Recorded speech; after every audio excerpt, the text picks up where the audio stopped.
اب یہاں ایک اہم مسئلہ بتاتا ہوں، عید کی نماز اور عورتوں کا مسئلہ۔ عید ہی ایک دن، دھیان سے سنیں، عید ہی ایک ایسا دن ہے جس دن تمام مسلمان جمع ہوتے ہیں، بچہ ہو، بوڑھا ہو، بیمار ہو، تکلیف میں ہو، مصیبت میں ہو، حیض میں ہو، عورت ہو، مرد ہو، ہر کوئی اس دن نکلتا ہے اور ایک جگہ جمع ہوتا ہے، اور ایسا نبی صلی اللہ علیہ وسلم نے حکم دیا ہے۔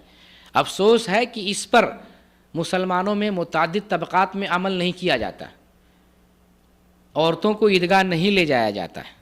میں حدیث پیش کرتا ہوں، صحیح بخاری میں ہے 324 نمبر کی، صحیح مسلم میں ہے 890 نمبر کی۔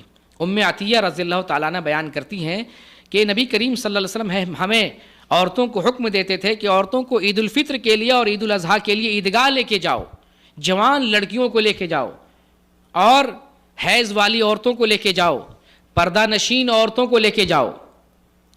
تو ام عطیہ بیان کرتی ہیں، اللہ کے رسول کچھ عورتیں ایسی بھی ہوتی جن کو جلباب نہیں ہوتا ہے۔ جلباب کا مطلب ایسا پردہ جو پورے بدن کو ڈھک لے، جلباب لمبے چوڑے پردے کو کہتے ہیں، جسے سر پہ رکھے، سر، چہرہ، ہاتھ، ہتھیلی، پیر پورا ڈھک جاتا ہے، اسے جلباب کہتے ہیں۔ تو کسی کے پاس پردے کا معقول انتظام نہیں ہوتا ہے، جلباب نہیں ہوتا ہے، تو وہ کیا کرے؟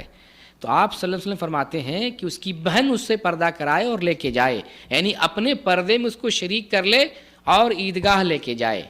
کنڈیشن دیکھیے اور ذرا غور کیجیے، ایک عورت حیض میں ہے، رسول اللہ صلی اللہ علیہ وسلم نے فرمایا اس کو بھی لے کے جاؤ۔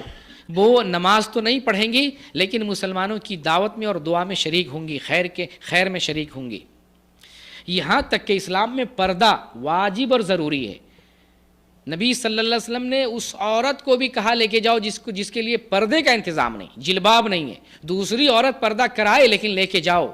گویا کہ جو معذور عورت ہے اور جس کے پاس پردے کا انتظام نہیں ہے، یہ بڑا کریٹیکل کنڈیشن ہے، پردہ نہیں اور پھر بھی رسول کہیں کہ ان کو بھی لے کے جاؤ۔ اسی حدیث سے پتہ چلتا ہے کہ عید کی نماز واجب ہے۔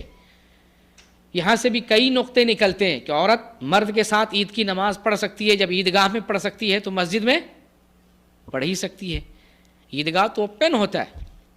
جب عیدگاہ میں عورت نماز پڑھ سکتی ہے مردوں کے ساتھ تو پھر مسجد میں پڑھ سکتی، بلا شبہ پڑھ سکتی ہیں، بس یہ کہ انتظام آج کے حساب سے انتظام مسجد میں عورتوں کے لیے علیحدہ ہونا چاہیے۔ تو کنڈیشن دیکھیں، یہ وہ دن ہے جس دن ہر قسم کے مسلمانوں کو، بچہ، بوڑھا، جوان، عورت، مرد، سب کو ایک جگہ جمع ہونا ہے۔ اس میں افسوسناک پہلو ان لوگوں کے لیے ہے جو اپنی عورتوں کو عیدگاہ کے لیے نہیں نکالتے ہیں، سنت کی خلاف ورزی کرتے ہیں۔ بزرگ کی بات کتنا مانتے ہیں، پیر نے کہہ دیا تو چھوڑیں گے نہیں، امام نے کہہ دیا تو چھوڑیں گے نہیں، قرآن چھوڑ دے، حدیث چھوڑ دے، نبی کا فرمان چھوڑ دے، لیکن پیر نے کہہ دیا تو چھوڑیں گے نہیں۔ ہمارے امام نے، پیر صاحب نے کہا، یہاں رسول کی بات ہے تو مانتے نہیں ہیں۔ دین کو لوگوں نے اپنی منمانی بنا لیا۔ یہ حدیث بخاری سے بتا رہا ہوں، مسلم، صحیح مسلم سے بتا رہا ہوں، اپنی طرف سے نہیں بتا رہا ہوں، اور آپ صلی اللہ علیہ وسلم کا فرمان۔ اب بتائیے سنی کون ہے، اصلی سنی کون ہے؟ جو سنت پر عمل کرے ٹھیک ٹھیک، وہ اصلی سنی ہے۔ جو ہلہ اور شور مچائے وہ ہے، ہلہ کرنے سے ہوتا ہے، چور جب آگ لگا دیتا ہے وہی ہلہ کرتا ہے، آگ لگ گئی، آگ لگ گئی، تو ایسے ہی سنی ہے، شور مچاتے بس۔ اصلی سنی بنے، سنت پر عمل کریں گے تو اصلی سنی ہوں گے۔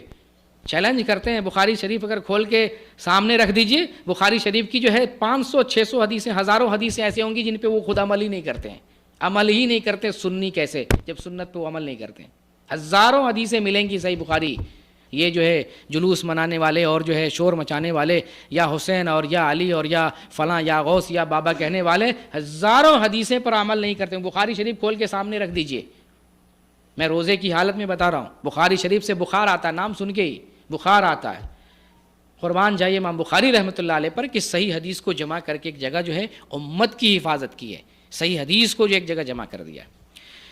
تو بہرکیف عید کا دن وہ دن ہے جس دن گھر کے تمام افراد کو جانا چاہیے، اور جو گاؤں، محلے اور بستی کے جو ذمہ دار حضرات ہیں، میں ان سے مخاطب ہوں کہ آپ اپنی بستی میں عورتوں کے لیے بھی انتظام کریں، عیدگاہ میں عورت کے لیے انتظام کریں، تاکہ لڑکیاں، جوان لڑکیاں، بوڑھی عورتیں، حائضہ عورتیں، سب لوگ عید میں حاضر ہوں اور سب ایک ساتھ عید کی نماز پڑھیں، تو خوشی کی طرح نظر آئے گی، خوشی محسوس ہوگی کہ ہاں ہم نے مسلمانوں کی جماعت کے ساتھ نماز پڑھی، عید کی نماز پڑھی ہے۔ جہاں ابھی تک انتظام نہیں انہیں کوشش کرنی چاہیے. اگر اس مرتبہ انتظام نہیں ہے تو مسجد ہی میں مرد اور عورتیں ایک ساتھ عید کی نماز پڑھ لیں.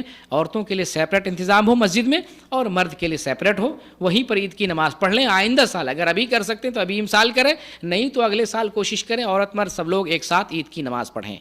ساتھ ساتھ یہاں یہ بھی معلوم ہو رہا ہے عورت کی عید کی نماز مردوں کے ساتھ اکیلے نہیں ہے. اکیلے عورت الگ سے عورتیں عید کی جماعت بنا کے پڑھ رہی ہیں, عید کی نماز پڑھ رہی ہیں, وہ نماز صحیح نہیں ہے, سنت کے خلاف ہے. عورت بھی اگر عید کی نماز پڑھے گی تو کس کے ساتھ پڑھے گی؟ مردوں کے ساتھ پڑھے گی, عیدگاہ جا کر مردوں کے ساتھ. الگ سے عورتوں کی عید کی نماز نہیں ہے.